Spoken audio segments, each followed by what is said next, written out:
We're not gonna stop talking. Hey, good morning, everyone. Good morning and welcome to the Maximum One May sales meeting.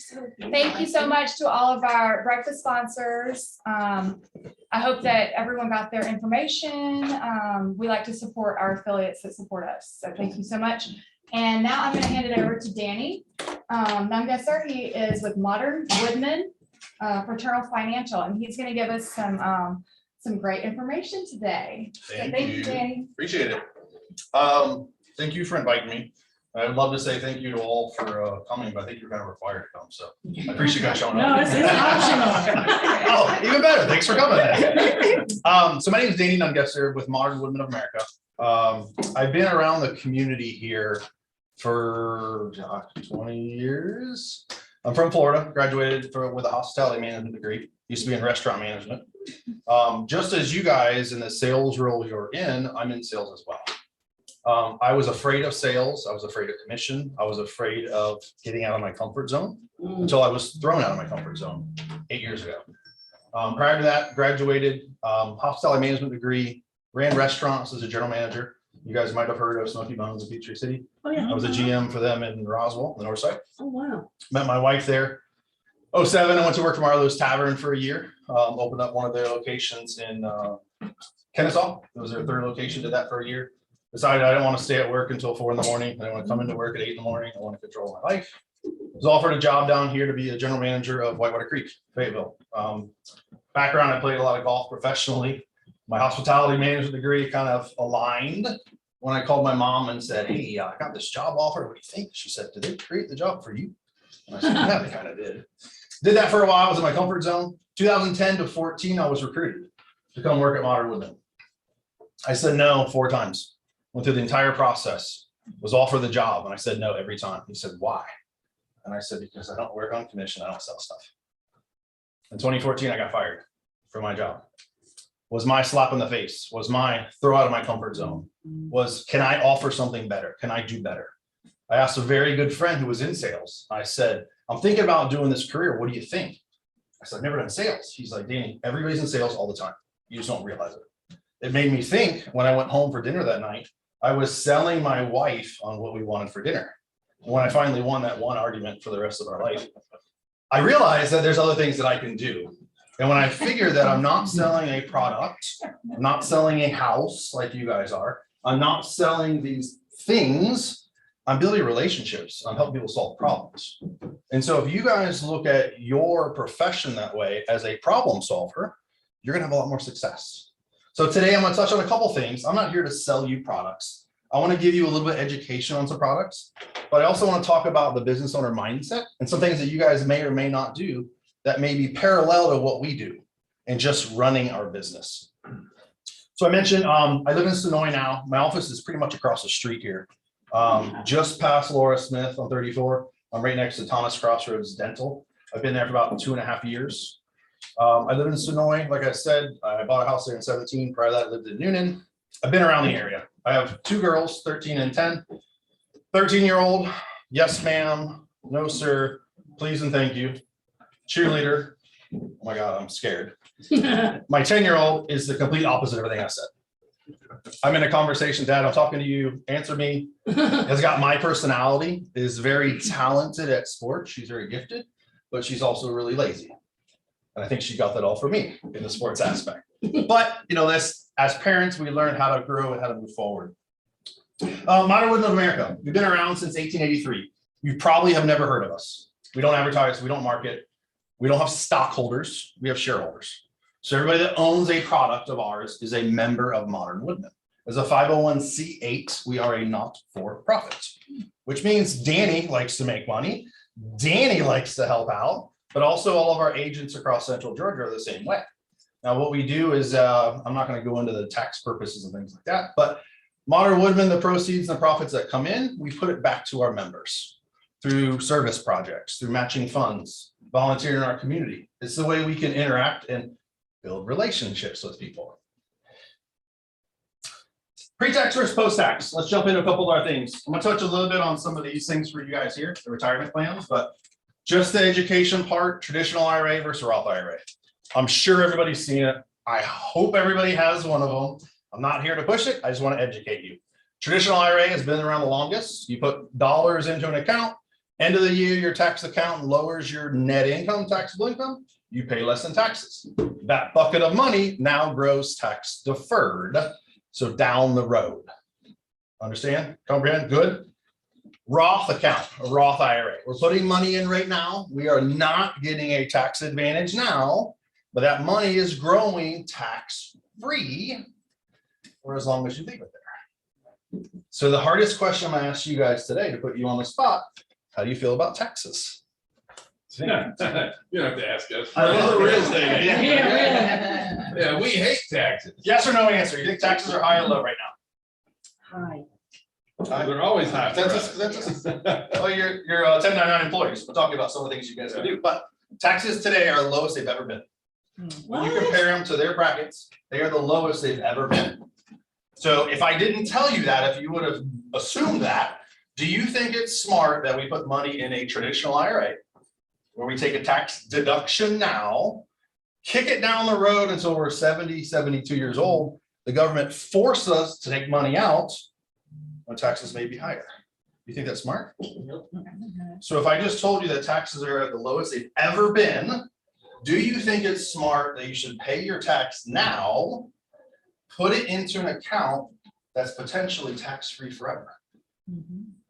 Yes. I think that would be better. That would be better. So why don't people do that? They don't know. I'm educated. The Roth IRA came out in the 90s, just started out. There was a guy, a senator up in the Northeast that created it, not to get into details, but most employers offer you a 401k, offer you a traditional IRA. That's what you've always heard. The Roth has been a foreign topic. A lot of people that are in your role, and I'm very similar. I was a 1099, I was a W-2 statutory, all those situations, you're going to talk to your accountant about how you guys are. But there's different ideas out there, but if you don't know what you don't know, you can't fix it. So we talked about taxes. Now let's go into your situation. You guys, I assume almost all of you are 1099 employees, correct? Yes. Love Not coming all in, of us. subcontractors, all of us are 1099, great. So there's a couple of products that are out there. Hopefully you've talked to somebody like me. Hopefully you've talked to your accountant about how you can reduce taxes. That's why you're here. Perfect, good. You have my information's up here, so if you want to call me, you know how to get it. But a 1099 employee, you guys have a couple of products out there. I've worked with a couple of realtors that make pretty good money, and they've been able to set up a 401k for themselves. Do you guys know you can do that? It's called a solo 401k. So you as an individual, you have your own entity, Danny's Real Estate. All your income comes into Danny's Real Estate. You set up a 401k. Now you can pay yourself and defer some of your money if you want to. The other advantage about a 401k is inside of a 401k, you can set up a Roth. So let's say that you make too much money. Terrible problem. Terrible problem, right? Every time I sit down with people, hey, your biggest problem is taxes. Sorry about that, but I can help fix it. So in a 401k, you can set up a Roth where you can put money into an account. And what did I say about the Roth? Was tax-free In the future. forever. Really good word that people like to hear. Oh, free forever. I like What it. you mean when you say potentially? If you take it out too early, there may be some tax implications, but after 59 and a half, assuming it's been there for 5 years, that balance is 100% tax-free. It's So- tax going in, right? So you'll pay your taxes now. You guys as 1099 employees get money into your pocket, get money into your checking account. Then you may go see somebody like me, a bank, and put it into a Roth. Then when you go see your accountant at the end of the year, you'll show all your income statements. He'll say, hey, did you make any retirement contributions? Yeah, I put $6,000 in a Roth. Great, high five. We're not deducting your taxes now, you're paying it. But that 6,000 or 7,000 for you that are 50 or older will sit in an account, and depending on risk tolerance and things like that, not gonna get there, it'll grow, hopefully, tax-free forever. So downward in retirement, when you want to access some dollars and not pay taxes on it, you can go into your Roth IRA. That will complement you guys that have Social Security. It'll still be around, I promise. They're gonna modify it. There's too many voters that are gonna not have it be there, but this is another way you can shelter some money from taxes. Because the biggest thing people are concerned about now is running out of money. The second thing is the tax implications. We're seeing it right now with inflation. Taxes will have to go back up. I won't get Democratic or Republican or anything here, but taxes were lowered the last few years, and then a bunch of money was given away. So how do you think they're gonna account for it? You print more, or you raise taxes, one, two. Been printing forever. So the 401k, for you guys that are 49 years old or younger, you're able to contribute $20,500 per person to that account. If you are 50 or older, you can add another $6,500. So you can put $27,000 of your income into a retirement account, and depending if it's pre-tax or post-tax, you either get the deduction now or you'll get the advantage later.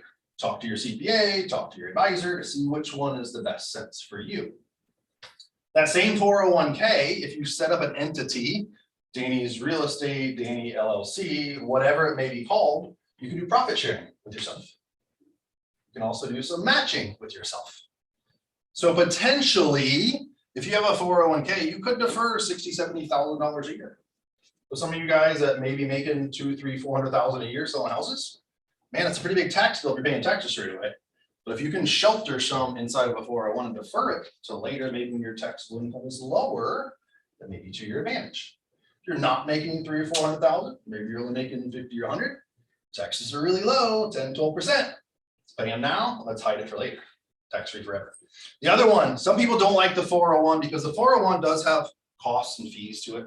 There's an annual fee, there's a setup fee, there's an operating $5,500. Some people don't want that. However, if you really want to sock away some money, great tool. Your other one we're talking about here is the SEP IRA, Simplified Employee Pension. It's a way that you as an individual can have a product that acts like a 401k. You can put money into it. You can have some matches. Usually only works with a single entity. So Danny's Real Estate or Danny, my wife's Amy, Danny and Amy's Real Estate. If we're both employees, because whatever the SEP they match for Danny, they have to match for Amy. So it usually doesn't work if you've got a partner, if you've got an employee that's an admin, that product usually doesn't work because we like our employees, we want to pay them well, but we don't want to give them a lot of money.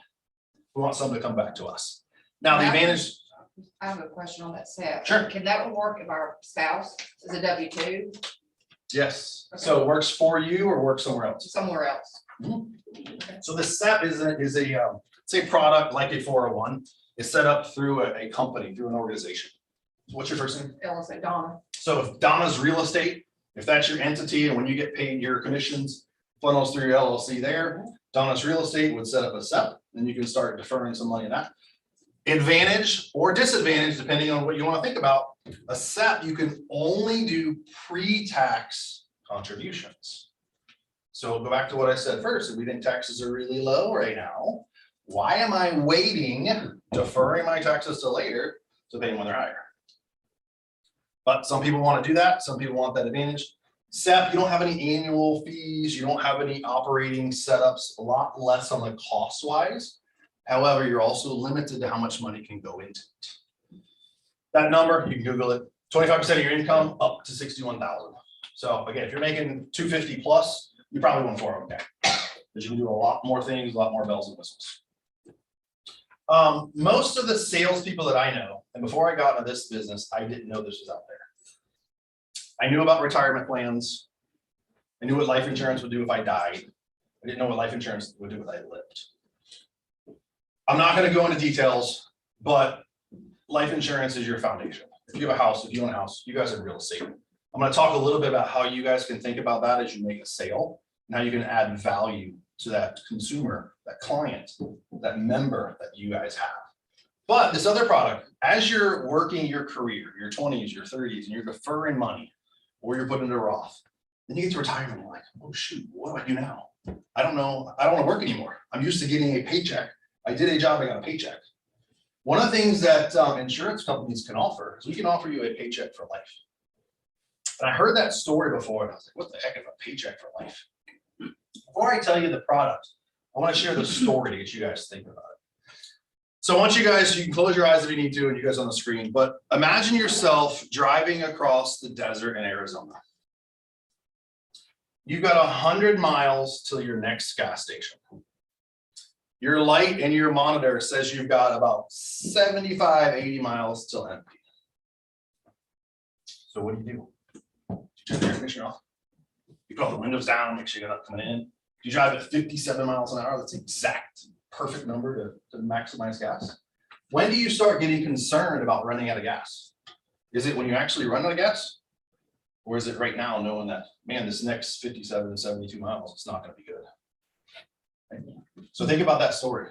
Now think about what if every time your gas light came on and you had 20 miles left, your tank instantly got refilled. Never ran out of gas. Would you ever worry about running out of gas? No, because you would always happen.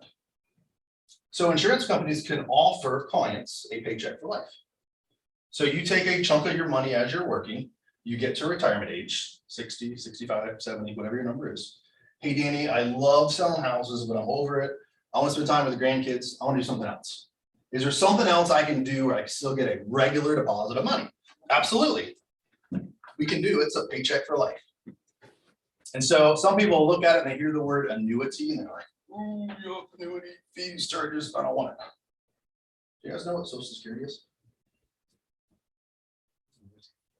Social Security is a paycheck for the rest of your life. Most people don't think about that. But when you put it into context, you're like, oh, that's really nice. Now, it doesn't mean it needs to fill your entire bucket of needs for your retirement ages, because you got to have some things to keep up with inflation, things like that. But it's a possibility. If more people knew about that, more people would use it.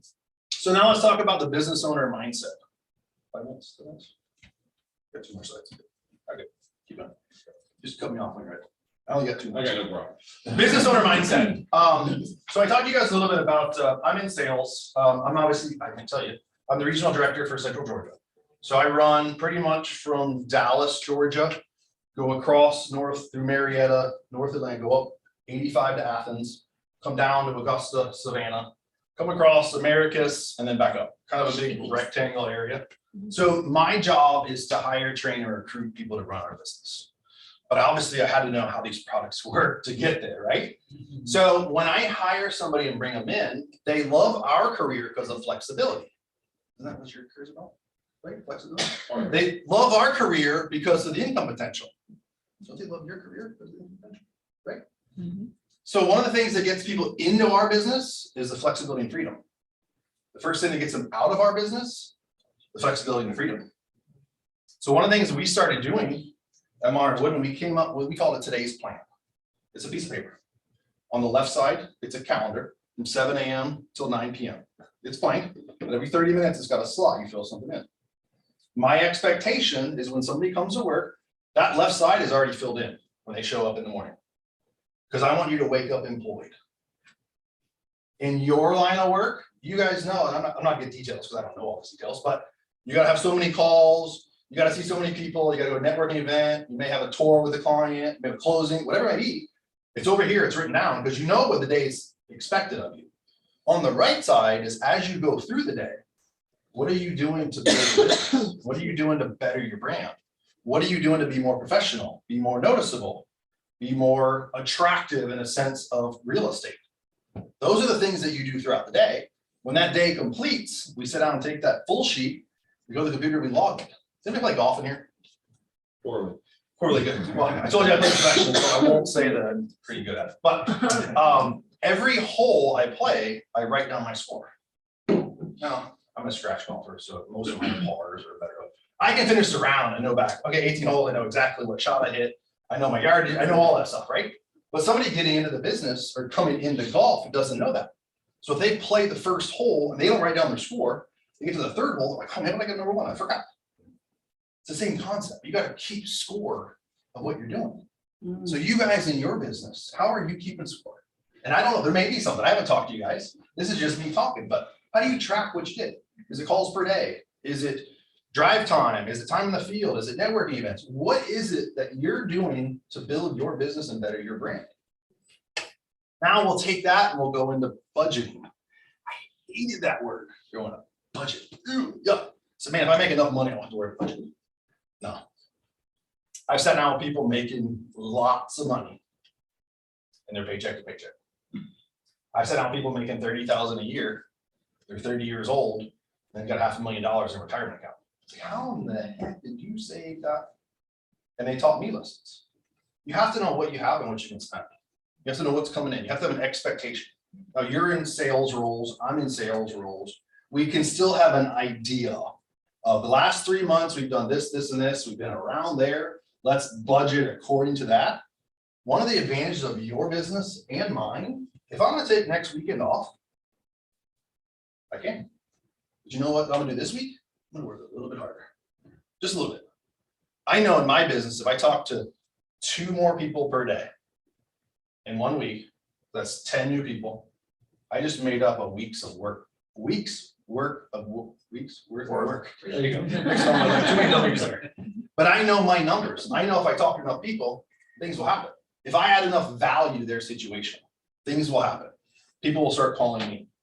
The last one I'll get into, the budget one, think about, here's another story. I thought about this the other day. It's pitch black out.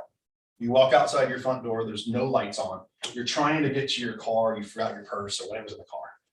You turn a light on or a flashlight, or you just walk from your door to the car, hoping you don't kick a stump or trample the flower beds. You turn a flashlight, because you gotta know where you're going. That's what a budget is. You have to know where you are and where you're going. Now I want to switch a little bit and think about professionalism. When I got into this business, I'm a lousy test taker. I'm a lousy studier. If you haven't noticed yet, I do turn the switch on like talking to people, but I do have to have 30 minutes later to kind of compress and regroup. But I found out in my business, if I keep mentioning the word insurance, whole life, annuities, fixed, 401 steps, nobody cares. I'm talking over their head. I figured out that words matter. So when I share stories, you guys heard my story of Arizona, my story of the flashlight. You're probably going to remember those 2 stories in a week. I doubt you remember my first name. Dave. Okay, maybe you won't. But But your words matter. So think That's it. what was it? Yeah. It's on the screen. Oh, yeah. Email address, and that is my cell phone. But your words matter. So when you're out with your clients, think about your words. I know I have clients that I could be very vulgar with, that's their norm. I also have clients that I have to be very, please, thank you, yes, ma'am, no, sir, Mr. Mrs. I understand that. You guys, a lot of times I see people that come into sales and they're like, well, this is just me. Take it as you want. Okay, well, you might have this group of people you talk to, but all these people are not going to want to work with you. So you have to be chameleon-like and adapt to the situation. All right, my last one here. How can you add value? When I got in this business, again, my first year, I had 1 client that I started with back in 2014. We're good friends of mine. I think I got the sympathy vote. Yeah, you come talk to me. Well, yeah, we'll figure it all out. And my boss is with me, talking and close it out. The sale, I'm like, oh, this is great. This is really cool. 3 weeks later, I was sitting with another new client. And they asked me, they said, hey, Danny, you seem, well connected. You seem like you know people. Do you know anybody that builds cornhole boards?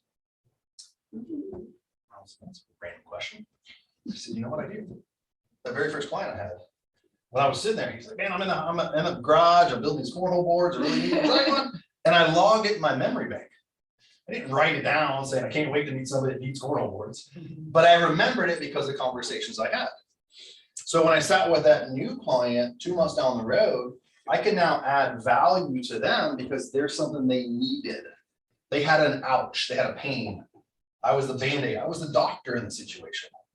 So when you guys think about what you can do to add value, when you go out today and you go to your next networking event and you meet somebody, they may be another realtor, right? But there's gonna be something that person can add value to you and you can do vice versa. Maybe it's recruiting for this organization. Maybe they want to jump ship. Who knows what it may be, but everybody can add value to yourself. Don't put blinders up and say, oh, well, they're my competition. Look in the mirror, that's your competition. What are you doing to add the value?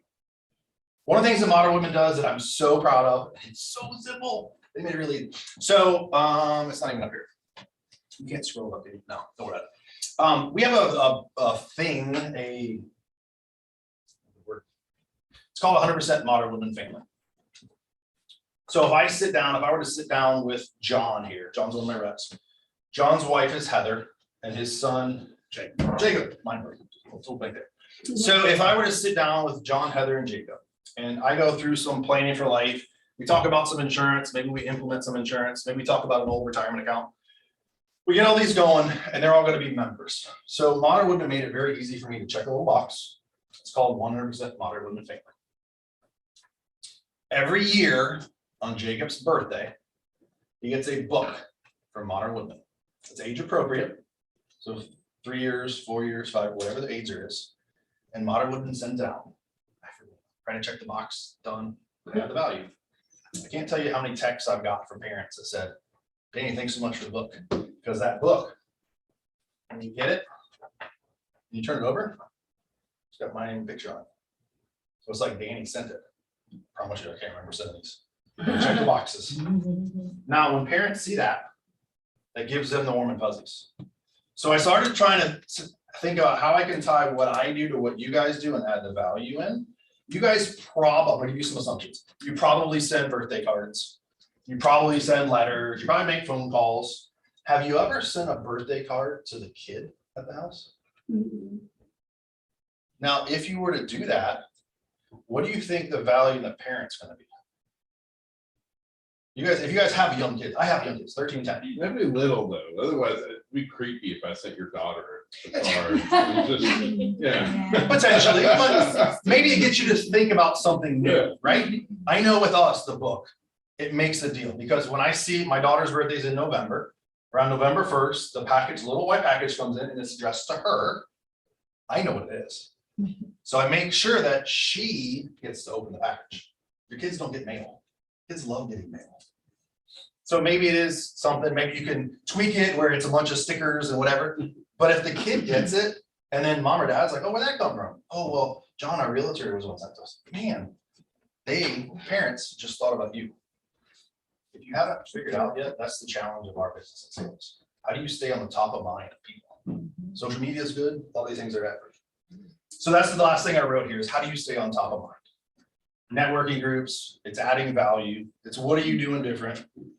But I got a question for you. Sure. So, for a lot of realtors, you can normally see when the realtor has had a really good month because there's a new car in the parking lot. And so, we tend to be really short term, which is really why I was really excited about you talking to us today. Yep. And for a lot of us, needing to invest in the fact that, on one hand, everybody just calls us 1099. We're all small business people and we need to, and so our retirement and our investments have to be managed by us. And so taking $1,000 out of this closing or $2,000 or the whole thing, and then being able to do something with it. A lot of times for a lot of realtors, they don't know where to send that. They don't know what do I do with that? And that's one of the things that I want to make sure that you share with us, like, how can we spend, how can we invest $1,000, $2,000? Where, how do we get in touch with y'all, that kind of stuff? Because for us to be here for a long time, we got to be able to, we need to be able to invest.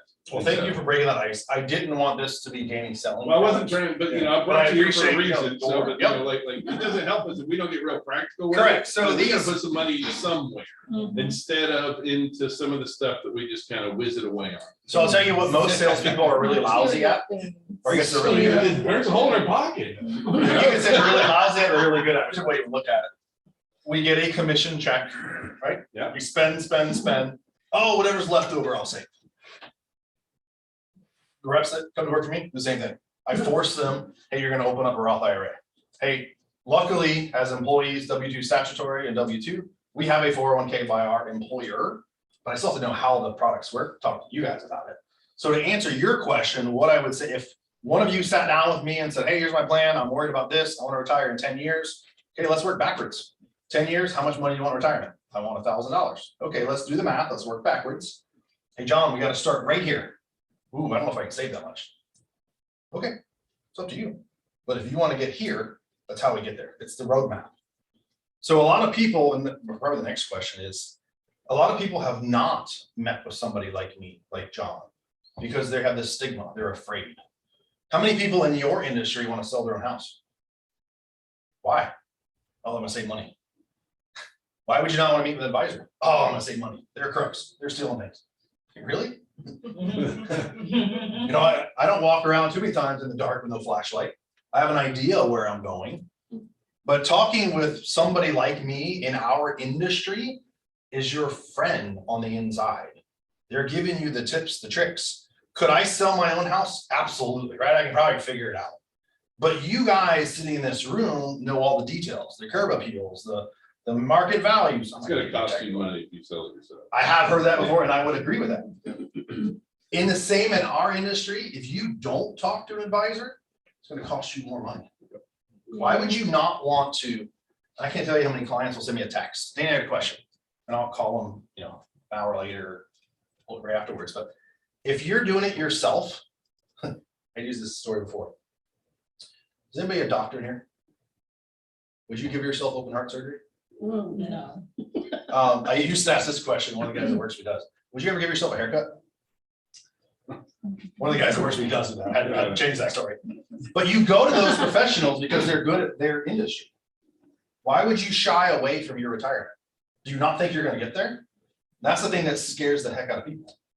The one thing that I talk to people about, I look around this room, the thing that concerns me is the parents. Because you guys are all 1099 employees. I assume you're making pretty good money. If your parents are now at a retirement age where they may be getting older, I want to start talking to them because I'm worried about you. Parents pass away, inherited money comes down. If that hasn't been taxed yet, guess who pays the taxes? You guys. All right, well, how do we get in touch with you? We gotta get moving here now. Perfect. So my contact information is up there. I'll share that. Yeah, we'll share it out too. Yeah, my office is across the street. Yep. But thank you guys for having me. Thank you for letting me talk. Thank you for the couple of questions carried on. And you guys email, let me know. My cell phone number is up there. Really, it's on me. It's always text me, call me. It's open. Thank you. All right, thank you so much. Hey, Adrian, if you wouldn't mind, would you mind putting the sponsor information and his contact and all that in the chat box, please, so the agent can see it? Okay, I can share the screen. Is that what you want me to do? Excuse me, I'll get it there. Got it? I mean, I was wondering if you can put in the chat box, because we have no video here. Yeah. Oh, Oh, oops, we have no video? Okay, I'm gonna put that in the chat box. will do. You- We don't have video to us. We can see your video, so that'll work too. But if you put that, it's on the side. Gotcha. Go for it. Thanks again, Danny. That was some great information. I think we Thank could all you. agree that that was very relevant to everybody in this room. So thank you so much. You're welcome. We look forward to having you back. And by the way, I've already gotten scheduled to come to several different CE classes to the different offices. So Oh, that's great. this was a preview for you. So I am branch manager over here at the Noonan office. I also do the CE scheduling and the social media, the marketing, that kind of thing. And so I just wanted to give you some insight about what's going on, what's coming up. We are at the end of relaunch right now in our Fayetteville office. Everyone knows what that is. It's the 25-hour post-license series that we do quarterly.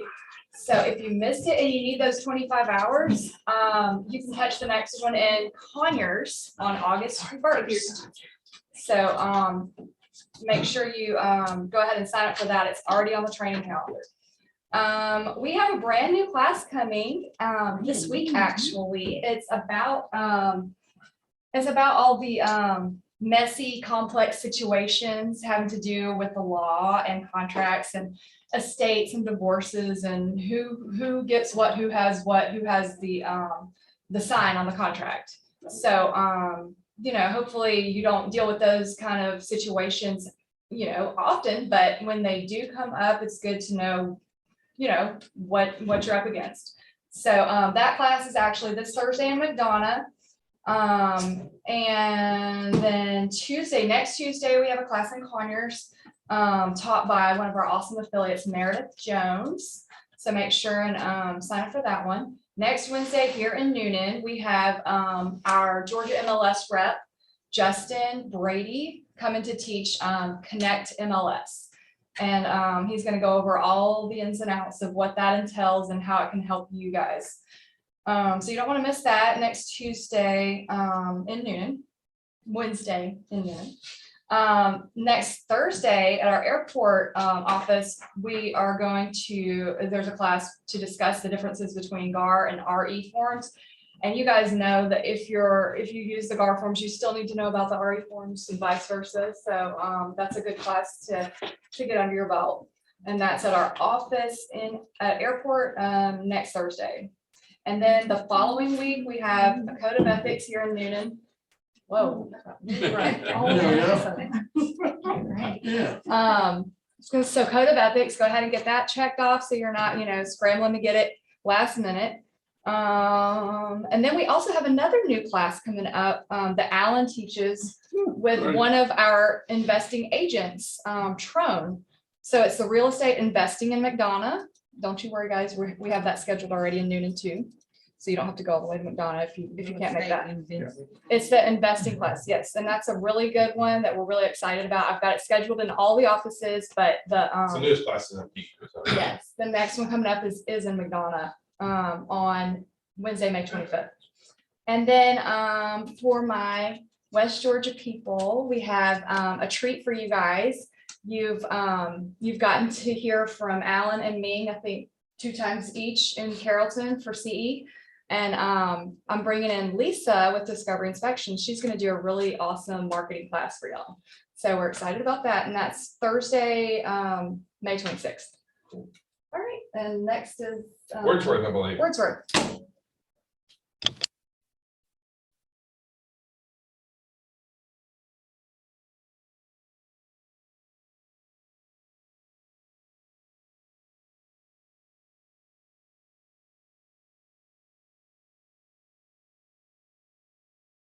You're gonna need to unmute yourself there, Wordsworth. Good morning, good morning, good morning. Wordsworth here in the Fayetteville office. So really the only thing we have going on here in the Fayetteville office now is going to be relaunch. Tomorrow we have the ultimate listing system, which teaches you about listing presentations, how to deal with sellers and everything like that. Still here for support with videos and helping you with social media. I'm actually planning a class to where we're all going to come in. We're going to go live on Facebook. We're going to record videos for other social media. So that will be in a couple of weeks after we wrap up relaunch. Other than that, that's pretty much it for Fayetteville. Well, actually, Fayetteville has been. I'm sorry. I don't know what she said. Sorry, I was going to give you kudos in Fayetteville.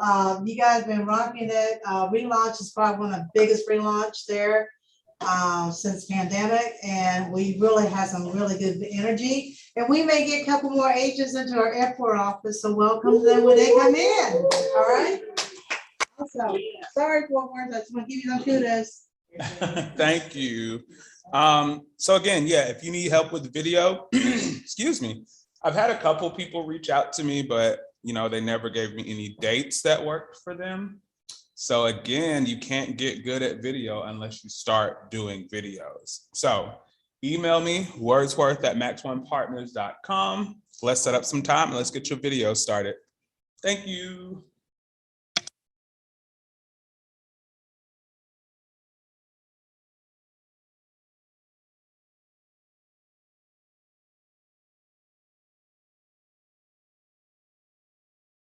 Miss Nancy, you're muted. Nancy, there you go.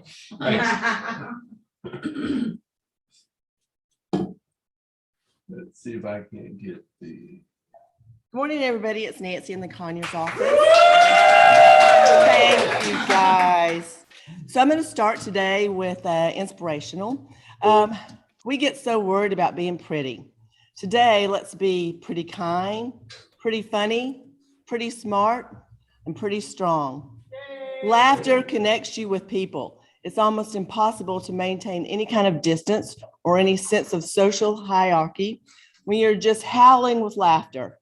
Laughter is the force for democracy and truly is the best medicine of all. She's our motivator. So I wanted to welcome all of the new agents to the Max One Partners family. We have Ryan Trotter in the Conyers office, Yolanda Wade in the Fayetteville office, Janae Martin in our airport office, Martin Millsaps in our Conyers office, Garnisha Harris in our Fayetteville office, Kimberly Jones in our Conyers office, and she is right here. Ginger Lee in our Conyers office, she is with us today. Alicia Taylor Scott in our McDonough office. Everett Jenkins is back active from our holding company in the Conyers office. Alexis Watkins in our McDonough office, and Scott Eves in our airport office. We welcome. Y'all know Scott, right? Got Eve, yeah.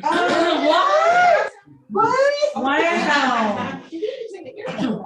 Hey, that's gonna. He lives in East Point. Oh, okay. So in Conyers on May 17th, we have the CE class, Prepare Your Clients for Home Inspection with Meredith Jones. I don't know if you've ever had a CE class with her. She is absolutely fabulous. She's wonderful with Ally Property Inspections. I'm also planning, and I haven't put it all together, a casino night. So I don't have it all together yet. You're more than welcome to travel to the office too. I will post it. I hope that that may be something of interest with you guys. We have mastermind scheduled for Thursday, so please plan to join us. And last but not least, Inboard's having their $1 Million Club banquet and awards this Friday at 5:30. I'm the co-chair of that. It's at the Engine Room in Monroe. There's only 3 tickets left if you'd like to come. It's the old Hollywood Great Gatsby style. We have 103 recipients this year, which is really fabulous for them. And hopefully you'll want to join. You guys have a great rest of your day. And the next person is Stephanie. Stephanie, you're up. Hey, really quick, will you get Ginger and the Kimberly up real quick so we can see her face, their face? Guys. Yes, I'm putting you on spot. I'm gonna meet you.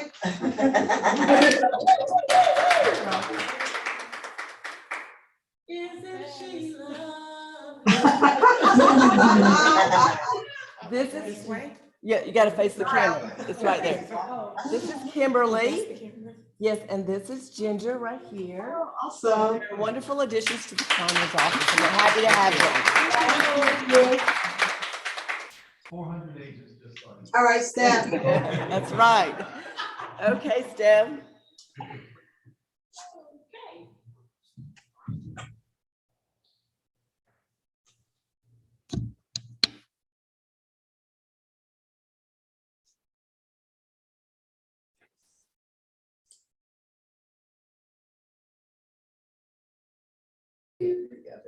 Okay.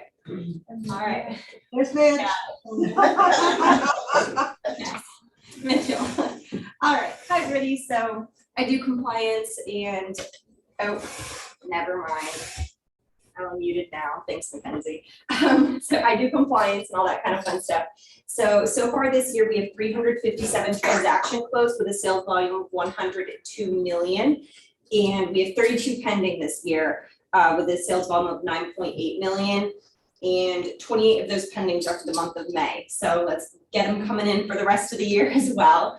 And then as far as issues that I'm seeing consistently, I want to differentiate between a buyer brokerage agreement and the timeline it needs to be uploaded in paperless pipeline, and a listing agreement and when it needs to be uploaded in paperless pipeline. A buyer brokerage agreement, until you have a property under contract, you don't need to upload that in the paperless. It needs to be signed before you have a property under contract, but it doesn't need to be uploaded. A listing agreement, on the other hand, once that's signed, that needs to go into paperless. You cannot wait until you have a contract to put that in there, because if you put it on the MLS a month ago and it goes under contract and then you upload the listing agreement, if there was an issue with the listing agreement, now you're a month behind, and that just causes compliance issues. So that's really all I have. I think it's Melissa's turn. Thank you, Steph.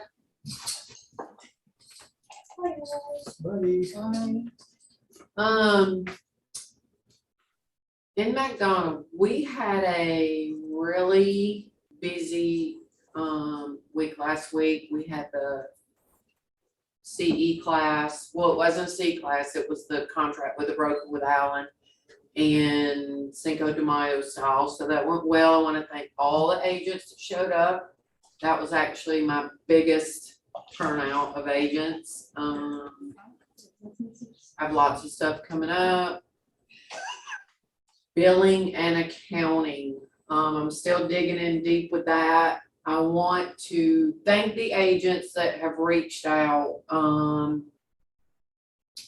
You know, if you need help taking care of some stuff, getting caught up, thank you for reaching out, emailing, calling me. And that's about it. I think that's all I have. Thank you, Melissa. I know your job is not easy, so y'all please be easy on her. There's about over 300 of y'all, seriously, that she has to maintain records. So that's not a small task. Just be patient, whatever. If we did make a mistake, we absolutely will correct them all day. So just work with us and let us know if we made one. And once again, we'll make it right. So, and so Melissa, thank you so much for all you do. Appreciate it. Thank you, ma'am. Hey, Melissa. It's great. Yay. Okay. Next up, we have Mackenzie.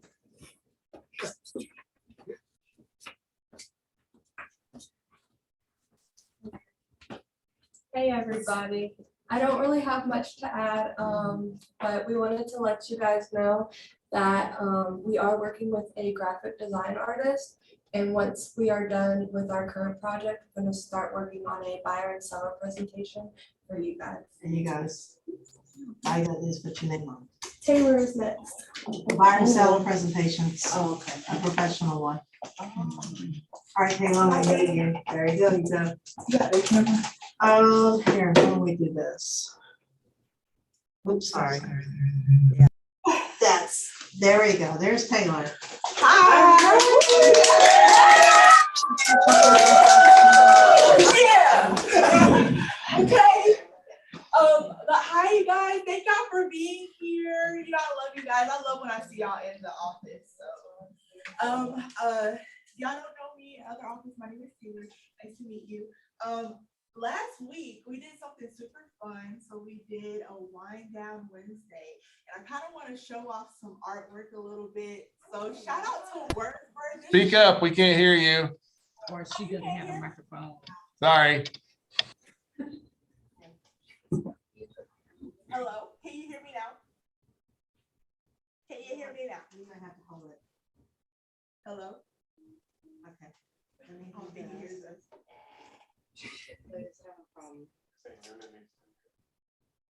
Here. Hello? Yeah, that's.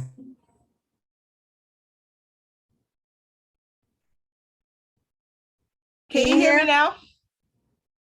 Yes. Anybody? Oh, yeah. Yes. Okay, good, awesome. All right, so I'm going to show off some artwork. This was Wordsworth's letter. So we ended up writing letters to our future selves, setting some goals, and we dated it, and we made it cute. And so at the date of this letter, I'm going to open it and What day see if is you that? reach your goals. So this Wordsworth. Oh, we have a hold her in few, front of the camera. So this is Woolworth artwork right here. That's Wordsworth. Woo, I just hang wanted on. to show it off a little bit. Okay, now open up September the 19th. That's Yep. September 19, and we got, who else here? Takia, August, And we have mine. that's Which is Taylor's. June. So some of us are more creative. I love it. And yeah, so it was Look, fun. I That like was this. John's. Look He at was this, our best listing agent, Michelle Rosser. You Yes, go, Michelle. girl. All right, And we have Melissa from and there's Melissa From from McDonough. McDonough. yeah. There we go. So yeah, it was really fun. It was a fun activity, and I was, pleased to see, people come out and support that. But other than that, So I'm doing Tech Thursdays, and that's where we're going to be talking about Kvcore.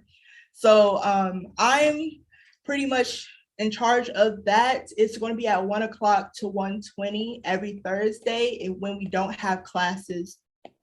So like pretty much if you haven't logged into Kvcore and you're still trying to understand the basics, that's where like these videos will come in. But we're also like anything that I learned from you all or I learned myself with tech support, I will share that on the Tech Thursday. So it's there to help you guys.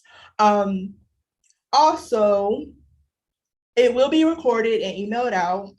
And I will be sharing this platform with other agents. So some agents will have the floor to share what they know and what they've learned from Kvcore. Also, I do want to encourage other offices to create your own accountability groups. Like it could be 5 to 10 people, and you guys can meet up once a week or whatever, and just kind of like hold each other accountable with Kvcore and, you know, calling your leads and talking to them, and any questions that you have, like somebody might be able to answer them. So just create like a nice small group so that everybody can be heard, and you know. And you can always rotate out the accountability group as well. You may have Yeah. someone come in, pop in once in a while. I think we have one here right now, right? Yes, we do actually have one in the airport office. And I would kind of want to embarrass a few of them. Michelle, Letty, we have Iris, she's in there. Andrea's in there. We also have Miss Gail, she's in there. Who else is in there? I don't know. Wilma's in there. So yeah, they do come together once a week every Tuesday and do the Kvcore. So how do y'all find, for the one that's actually practicing Kvcore, are you guys getting a lot out of it? Because I have seen Sheila actually added me as one of her prospective clients. So I get a lot of email from her and it looks great. So I'm not sure if you guys are doing that or not. I don't think you have a choice. It depends on how you have the person set up. Sometimes it's going to do it on its own. And on the smart plan? Yeah. Yes. Okay. You know, you can go in there and customize those, right? Okay, cool. To fit your flair. So yes, so also there is a Kvcore helpline. I know people were asking, like, is there a number that I can call to, you know, get some type of answers to my questions? And I have the number. I'm gonna say it twice. So I hope you are writing this down, everyone. So this helpline, they're open from 7 a.m. to 4 p.m. Pacific time. So it's going to be different. Their hours are way different than ours. So it is number 760-205-3023. And I'm gonna say it one more time, 760-205-3023. So yeah, so that's all we have for Kvcore. And like Adrian said, we are having the CE class that's next week, Thursday. I hope to see you guys there. So y'all do utilize the Kvcore helpline, because you know we have as maximum one, we have over 1,500 agent joins simultaneously. They are expecting calls from us and having the issues and the adjustments. So right now is probably the best support time that you'll ever get from them. So try to utilize them if you can. Yeah. All right, and I think I'm next. Martin, you want to come up here since we can't, I don't know, slide a chair over. Good morning, y'all. We have to use 2 computers to make the same work here. So, Morning. You can see, okay, there we go. So anyway, this is Martin, and Martin actually is going to help us alongside to do compliance because Stephanie is moving to Florida. So we're in a process transitioning, and also, you know, you'll see Stephanie around for a little bit still. So don't think she's going away anytime soon. But we're going to miss her, and hope she enjoyed Florida Water. She got an opportunity to become an HR manager with a large company. So she's, and that's what her degree is in. So she's going to pursue that. But while she enjoys real estate, she still want to pursue what she basically study for. And I don't blame her, I would too. So there you go. For my end of it, Martin is you'll see him around the office. He's gonna just observe and kind of, have y'all please pour into him because it's scary. Come to a business place, don't know anybody, and give your comments and feedback, so, but hopefully we'll get this move on here shortly. And this is his second day. He's been in Fayette office yesterday and today here, and probably tomorrow back in Fayette just to learn a little bit of relaunch. Because just know, you want to tell them your background instead of me talking all the time? Sure. Go. Sure. So I was a Market Center Administrator MCA for Keller Williams. Previously, also I had come from executive management background in corporate. Also been a real estate agent for the past 6 years as well. In New York. In New York.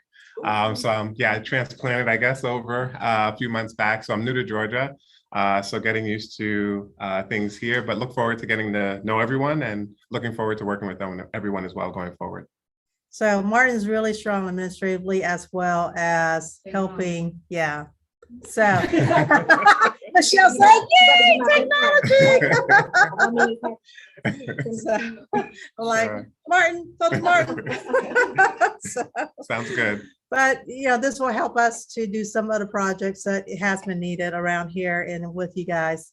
And I don't know if you guys know this or not, but Alan's doing team building. One-on-one training with a very small group. We already started that session, but it's gonna come back rotating. For those of you, Michelle, I know is in the team session. Andrea, hopefully y'all are getting a lot out of that and playing your business because we want to see you guys grow. Okay. So, yes, ma'am. It's usually Monday, typically at 10, but because of relaunch, we'll have to move everything up 4. But I think he's got a couple more series before he rotate back to the starting point, just because they're a way further ahead right now in the session. So you might want to wait until the next starting point to start. No, actually email me or Alan or Mackenzie. Mackenzie help us out to kind of get things organized and stuff like that. So just email either one of us. We'll get you set up for next round. Okay. You're welcome. All right. Other than that, I think peace out. Back to you, Al.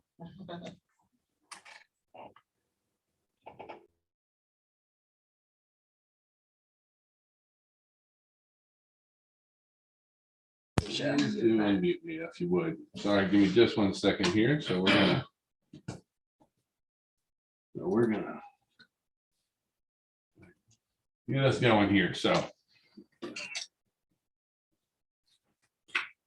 yeah, as soon as I get our Zoom set up, I'll get started here. So share screen. There we go. All right. So hopefully everybody can hear me now. So I want to jump in. So my name is Alan Richardson. I'm the managing broker here. And I got a lot of things I want to talk to you about today. And so the first one is what's going on with recession. Have you guys started to hear the recession words out there, right? Yeah. And so first of all, what is a recession? Okay. A recession is basically when 2 consecutive quarters, the GDP goes down. Okay. That's our official definition. But I want us to look at some things, and I want you to understand where we're at in our marketplace right now. So first of all, with most recessions, we have a drop in real income.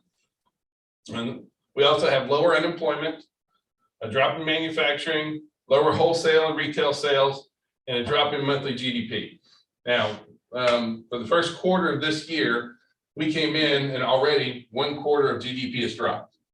If you look at some of the other things we have going on, how about jobs though? Because normally in a normal recession, jobs go down. Are jobs down? No, y'all can speak, by the way, just so you know, okay? But jobs are not down, right? And matter of fact, I mean, like there's a massive employment spurge. We're trying so hard to hire people right now. So we have right now about 6% wage growth. There's a worker shortage. So jobs is not the issue and not what's driving our economy right now. Well, it is driving our economy, but the real kicker is what happens when you put that with inflation? So no, we don't have, wages are increasing, but inflation is outpacing wages.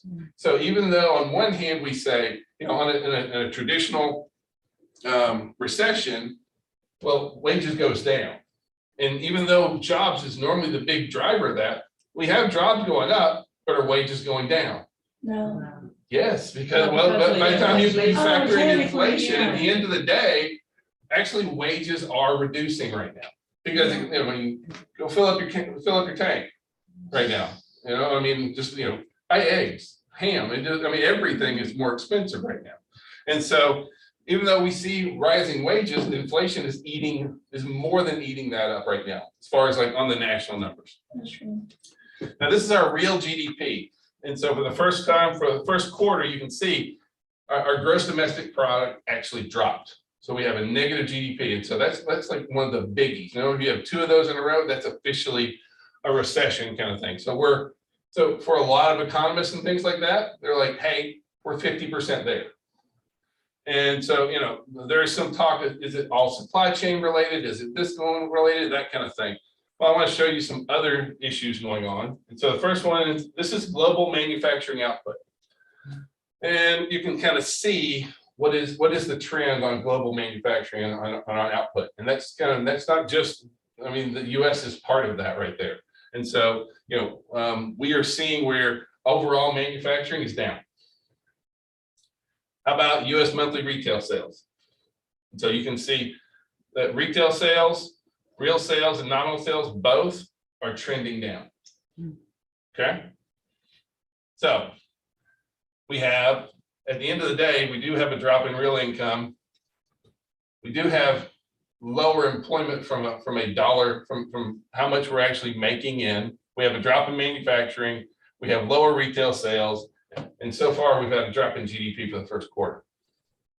So I know you guys came because it'll be so motivating, right? So that's like and so, there's some people who have been predicting a recession in 2023. And my take on it is, I feel like we're already in a recession right now. It's a very different recession than things that we've seen in the past. And so, especially when it comes to housing, this is not, this ain't your mama's recession, right? This isn't 2008, is what we're talking about. So Lawrence Young, he just did this big presentation, and I think I'm kind of a fanboy of his. And so, even he said, if a recession's coming, it's not going to be the kind we experienced in 2008.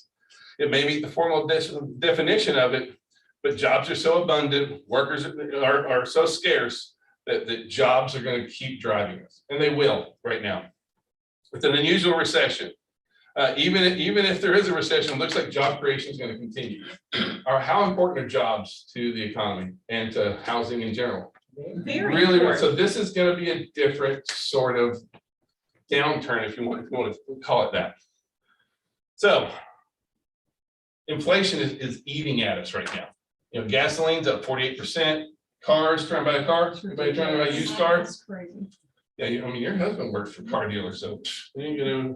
No, Everything's going up. no, the manufacturer. Yeah, well, they're new. But- The new ones are but it's ridiculous all too. in- I'm just playing. So, it's like airfare is up 40% right now. Oh, wow. That was when that was put out. So, how about real estate versus mortgage debt? We have to be. Of course, we're going to point out all the other things, but how about what our friends, what our clients are going through right now? You can see the amount of mortgage debt that we've been taking on and where that's going.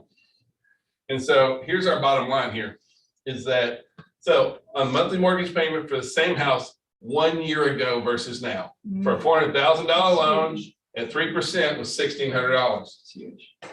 Now, with the property appreciation we've had, it's a $480,000 loan, and now it's at 5%. So now what's that? 10,000. It's $1,000 more a month. And that's for a $400,000 house. So we're not always talking apples to apples here, but is that a big change for us? Yes, it is. Yeah. It is. That'd be for the same house. Huh? So that's basically for the same house. That's basically for the same house. Jeez. And so is this going to affect housing? Oh, yeah. Yes, Absolutely. absolutely. But does that mean that the world is coming to a screeching halt and that we should just go run for cover? No. Well, because that, a lot of times that's the thing is, when recessions come, and when our markets change, we let that change our business a lot of times. We become part of the problem here. So right now, single family starts. These are single family homes. Is it recovering? Yes. Now, when you say, let's talk supply versus demand, right? Remember what happened in 2006? We stopped building, right? Now, only in 2005 is the last time in 20 years that we have built enough to meet demand. 1 out of 20 years that we have, or out of 22 years that supply has met demand. So when you say, why are we out of houses? Well, we've been making babies, but we ain't been building houses. This is where we're at right now. And so even though, yes, we're trending up, are we even reaching the numbers that we need to have? I mean, back in 2005, 31% of all real estate sales was new construction. What are we now? 14%, half of that. And then the other issue there is, what are our builders building? Are they building entry-level homes? No. We're not seeing that. Well, we are and we aren't, because now all of a sudden our builders are what's the new product? Our builders are all switching over. Townhomes.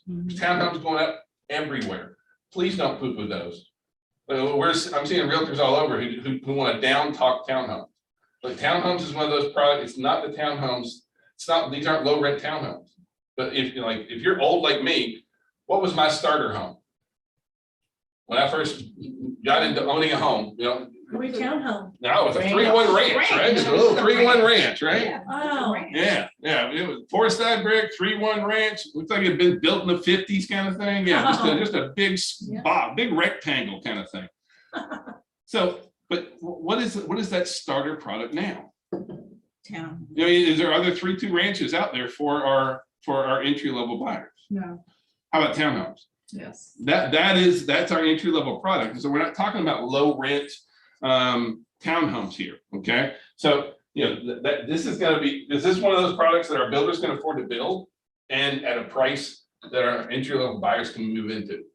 So we're seeing a lot more of that. Now, the negative side, multifamily is blowing up. Multifamily construction is going through the roof. Why multifamily construction is going through the roof? Well, because wealth in the United States is tied into home ownership. So who owns the homes in this? Investors.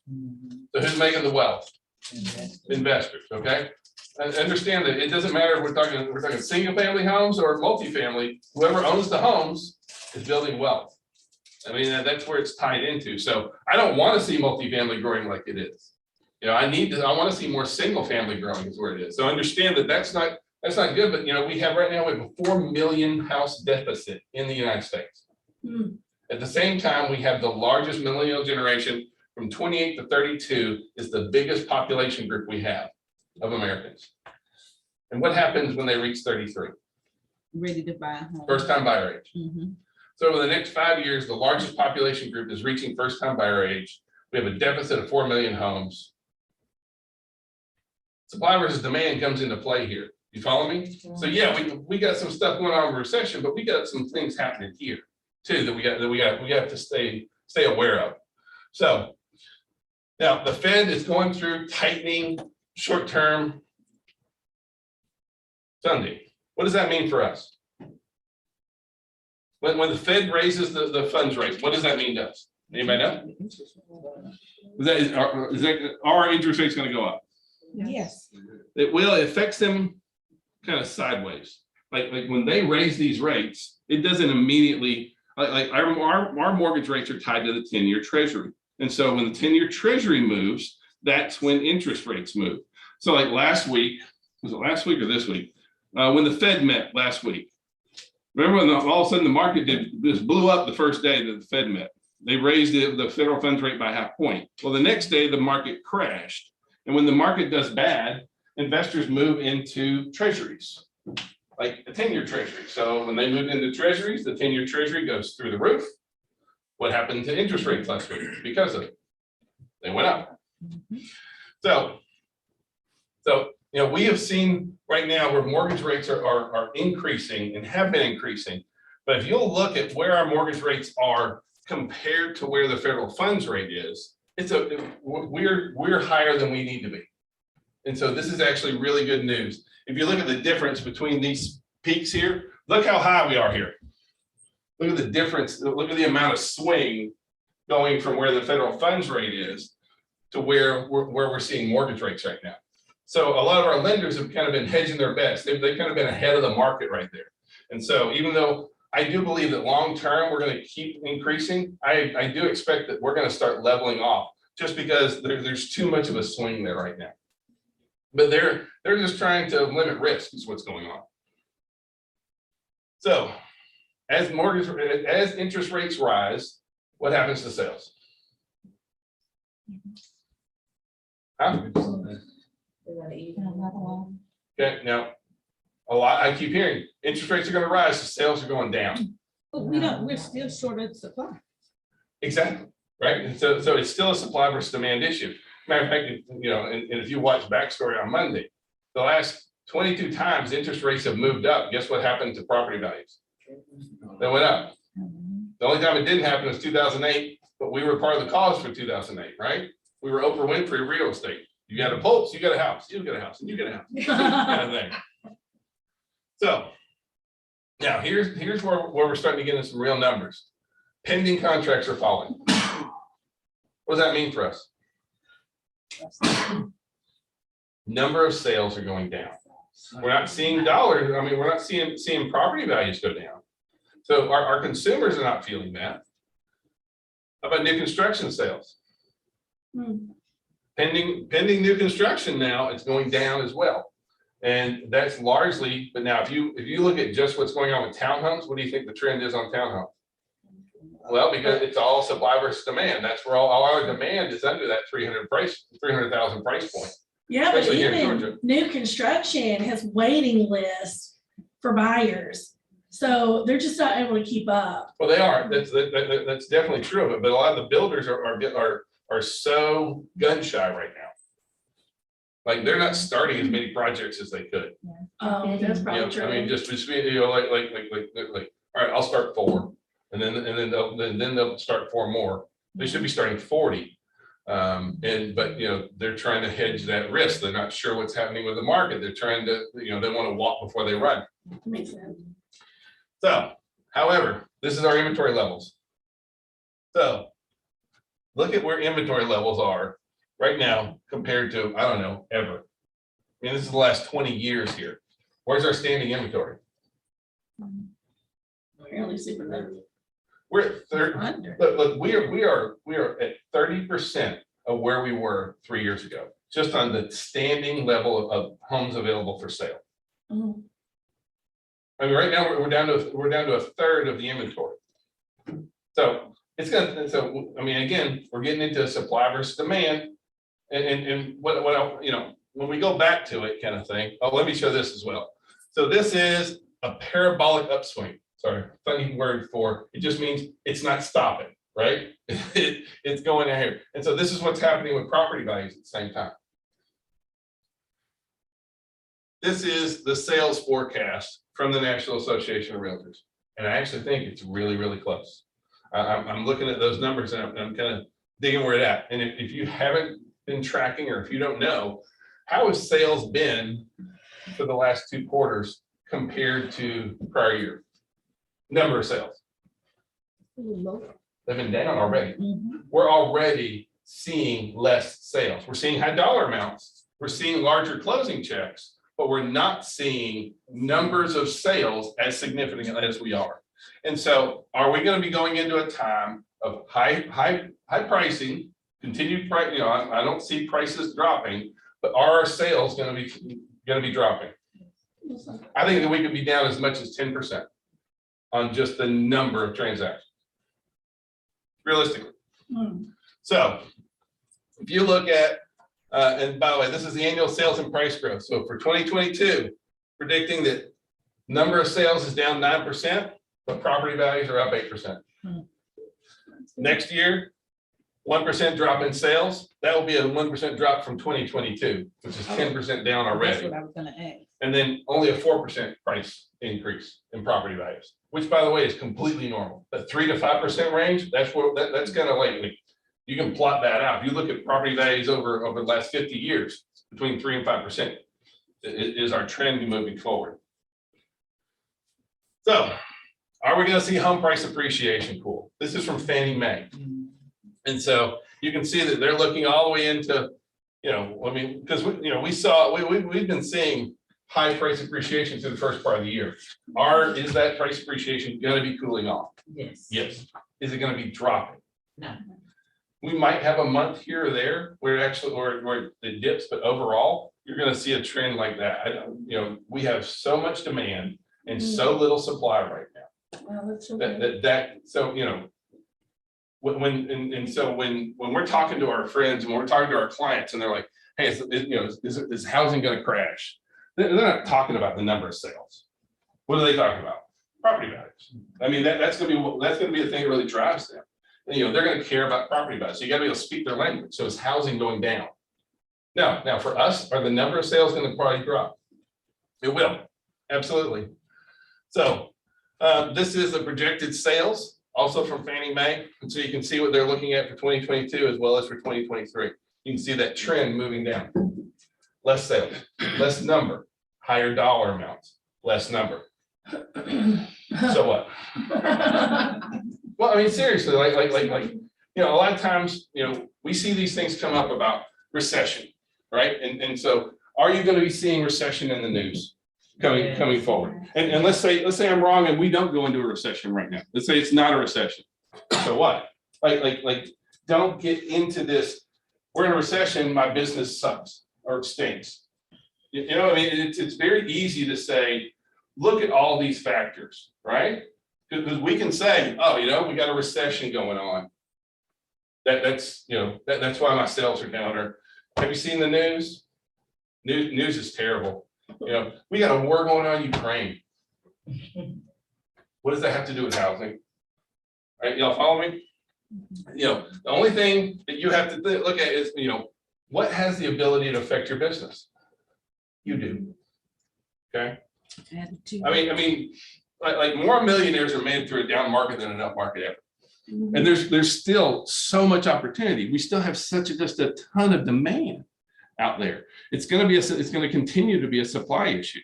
But if you say my business is going in the tank because of the recession, that's you. And I'm just being straight up with you, right? Because you need to know what's going on with the economy. You need to understand what factors we have affecting housing, but you don't let that just dictate how your business runs. There's going to be a whole lot of people who all of a sudden are like, oh, this is hard, kind of thing. And there's going to be a lot of folks who have one lead system. Is that lead system going to dry up? What happens to their business? So what do? How do you recession proof your business? First thing, engage with your clients. Like, back to the basics here, baby, right? Engage with your clients. 80% of our business comes from people that we know and know us. So engage with our clients. It's the best thing absolutely we can do. Have multiple lead sources. Now, are lead sources there to drive sales, or are lead sources there to go into your database? Because a lot of times folks think, well, I'm gonna have this lead source so I get business. No, your lead sources drives your database. And your database is how you build relationships. Okay. And so, your multiple lead sources, you're going to hopefully use Kvcore, and then you're going to be working through that in order to be able to engage with your clients more. Focus on the fundamentals. Houses sold by friendly folks. Does an amazing job. Be very good at your craft. Refresh your online presence. They're always going to be checking us out. So make sure that your Georgia Laws website, what's on, your Zillow profile, your KV, all that kind of stuff needs to be fresh and updated. We also need to review our expenses.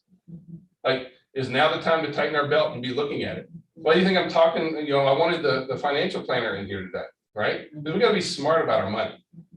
Because can things tighten up for us? They can. So do we want to just be out and doing crazy stuff with our money? Now, let's be smart. Let's invest our money where it makes sense. Let's check out what, where are we spending our money? Let's make sure that it makes sense for where we are right now. Keep learning. We can easily talk ourselves into, oh, this is bad.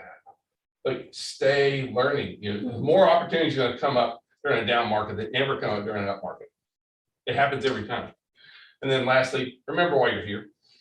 And hopefully you're in real estate because you really enjoy this. And so making good money as a result of in real estate is a result of doing a good job and enjoying what you're doing. So decide why you're here. Does that make sense? Because I don't want anyone to get forced. I don't want anyone to force themselves out of real estate. Because I mean, like right now, matter of fact, from the brokerage point of view, we're crushing last year still. We're not slowing down. So for us, we're actually bucking the trend right now. Now, can our sales go down? Absolutely. But they're only going to go down if we choose to accept that that's the narrative. And every time, I'm old, I got that. I've been through a lot of these cycles. And when these cycles come, we get in our own head. Like, oh, this is bad. I can't sell a house. Nobody's buying, nobody's selling, da, da, da, da. Like we can literally talk ourselves out of business. So don't let that happen, because I can promise you, none of the news that you see about housing, real estate, the economy, plus we're going into a midterm election, and then even then, it's always contentious. Is any of the news going to be good? No. No. So don't accept that that's where your business is going. All right, I want to jump immediately over into something else real fast.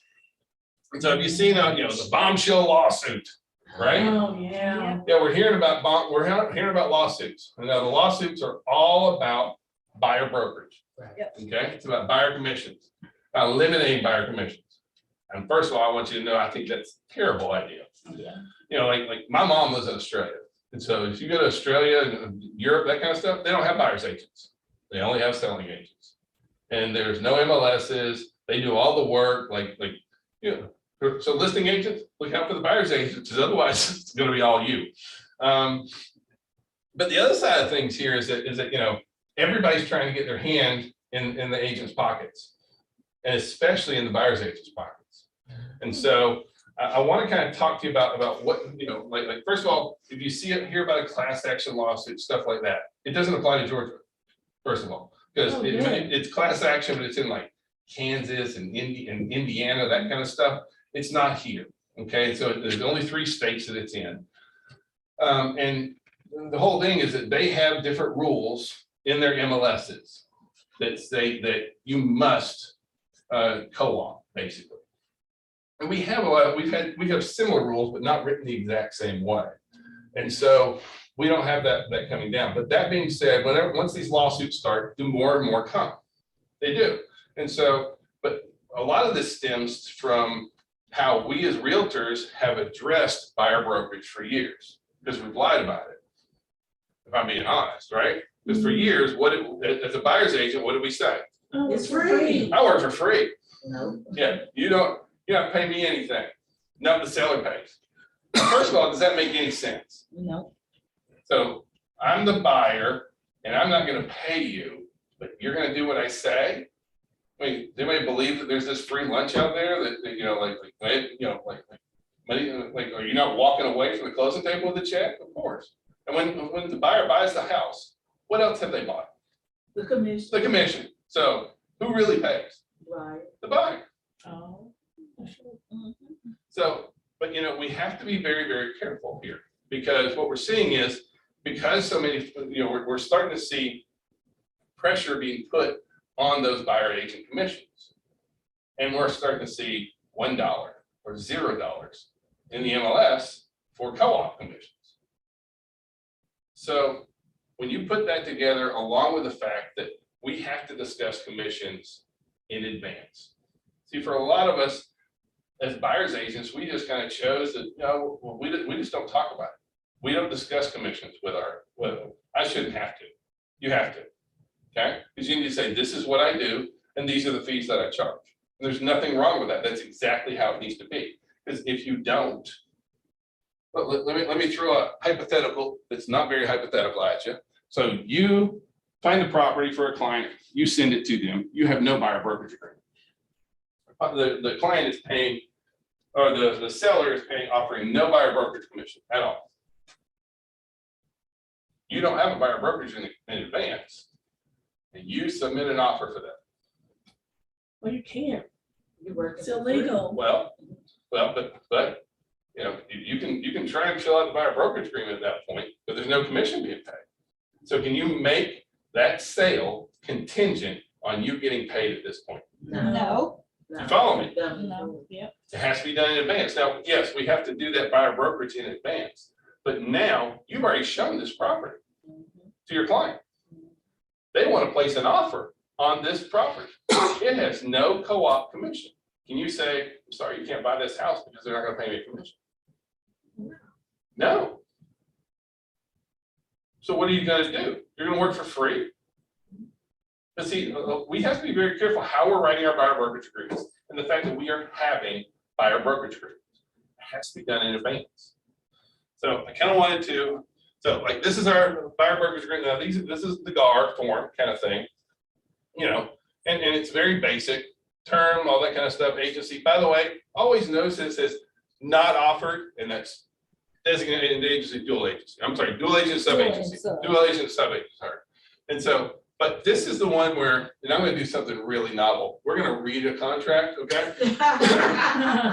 So buyer agrees to pay broker the commission set forth below at the closing of a contract to purchase entered into during the term of this agreement, minus any commission paid to the broker by the seller broker or the seller. Buyer acknowledges that commission, if any, being offered by the seller's broker is usually set forth in the multiple listing service in which the property may be listed. Right? And so this says, look, whatever the seller is offering, we're going to take that. But if it's more, you may owe me. And so in here, what we're seeing is, so if for years we came in here and instead of saying a percentage in there, it might say what? What seller's offering, whatever. I see zero in here sometimes. No way. Oh, no. I mean, don't act like I'm seeing things, okay, bro? It's there, right? Well, you can't put zero anymore, right? Right, well, right, no, but I'm looking at the industry also, Yes. okay, yeah, I know. We have a Stephanie and a Ming, and now Mark, but you follow me here because we need to make sure that we understand and that our clients understand. We also don't want to be pulling bait and switches with our clients kind of thing. So this needs to be done in advance. We have to understand that. And when we explain this to our clients, you know, like I get, let's just say I get 3.5%, 4%, 2%, whatever. There is no price fixing. But you know, I charge 3.5% for my services. Whatever the seller broker pays, great, but you'd be required to come up with any difference of that. Or we try and negotiate into the contract. You follow me? Mm-hmm.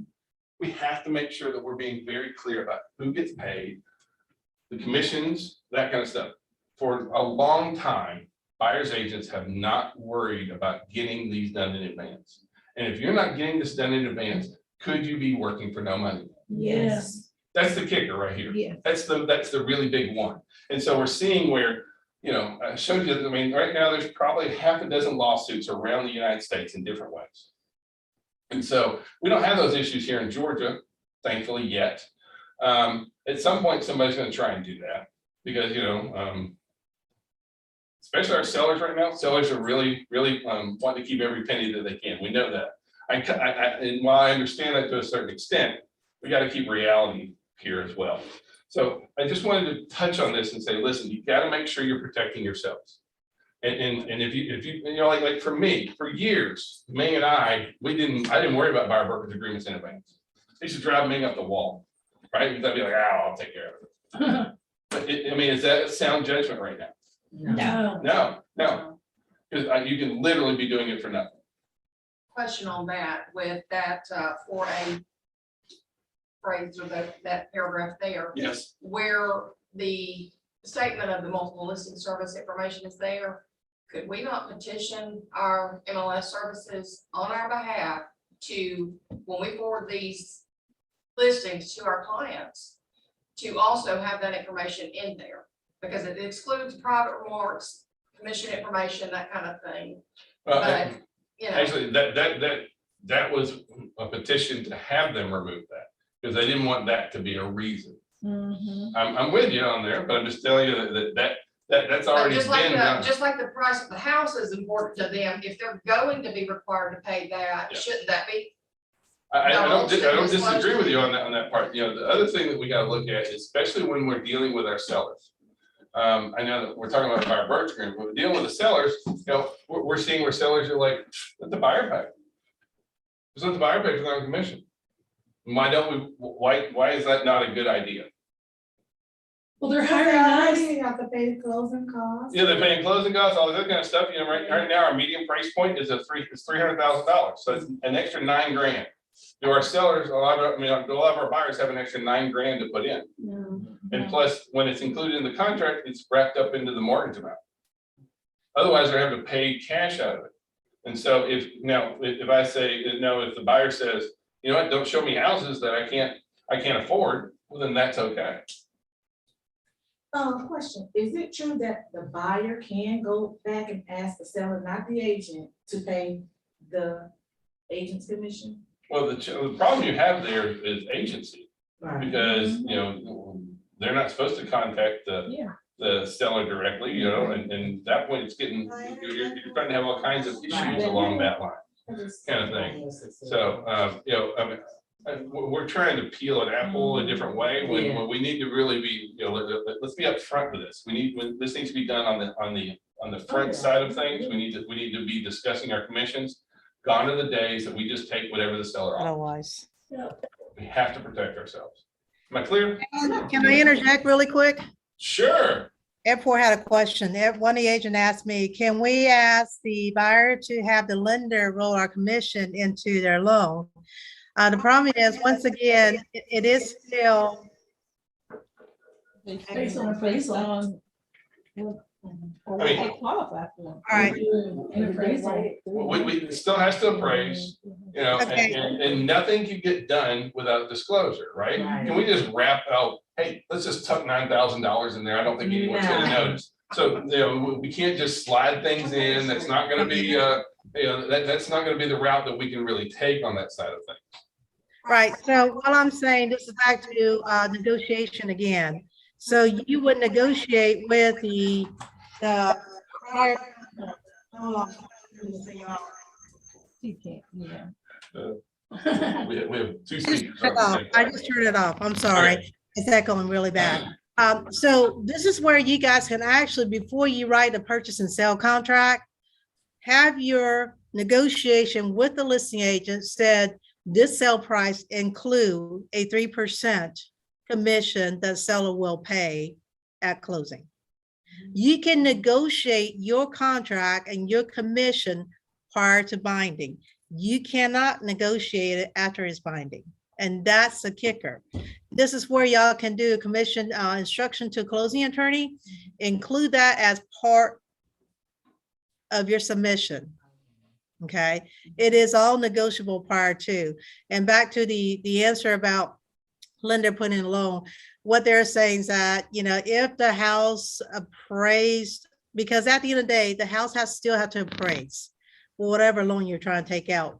And if you add $9,000 to purchase and sale price, that loan still have to appraise. No, the problem we have with most of that though is somehow miraculously, if the house is listed, you know, if the contract's 327, it miraculously comes in at 327 a lot of times too.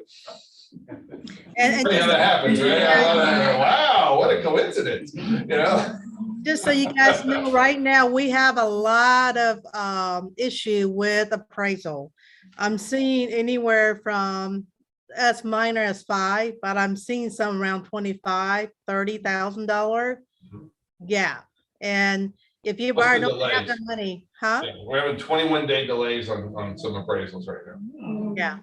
So the reason being, just so you know, appraisers, the reason why they don't change their value is that if they miss a certain point in the appraisal, if they go back and change those value, they will be automatically flagged for auditing. And when you're applied for auditing, it doesn't take 1 or 2. Stupid. You might get your license You suspended. check your comps before they do their appraisal. Yep. Yeah, that's right. We always Especially if share you our want a content. higher value, if you're trying to get closing costs. Amy's suggestion is we share our comps before the appraisal, and I agree with her entirely. We do the same thing. Yep. As a listing agent, you should have comps already printed and let the appraiser know, here's a comp laying on the kitchen table. Will you please take a copy just to help you out? Yep. Not all appraisal understand the local area. Now, if you have a subdivision that's very unique, you know, we have one in McDonough. It's called Brush Arbor. There's no more 3 houses are alike in that subdivision, even with different elevations. So can you imagine the floor plan that they have to come up with? I mean, there's like 50, 60 different floor plans in our neighborhood because they're covenants. So because of uniqueness of that subdivision, it makes it a very quaint and very desirable neighborhood, even though it's booger to get comps, right? it is booger to get comp, and even though the surrounding neighborhood may not have same square footage, but it doesn't have the same ambiance. So if you have a unique property like that, put that in your report to the appraiser and let him know why you think the house is more than what surrounds the area if you don't have any value show in that current neighborhood. Cool. Thank you, Ming. Thank you. All right.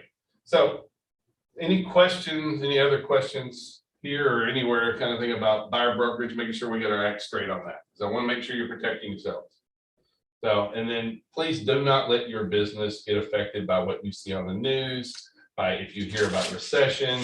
I don't want you to think, oh my goodness, the recession's coming, real estate's going down the tank. It's not, okay? We're really, really strong. What happened in 2008 is not what's going on now.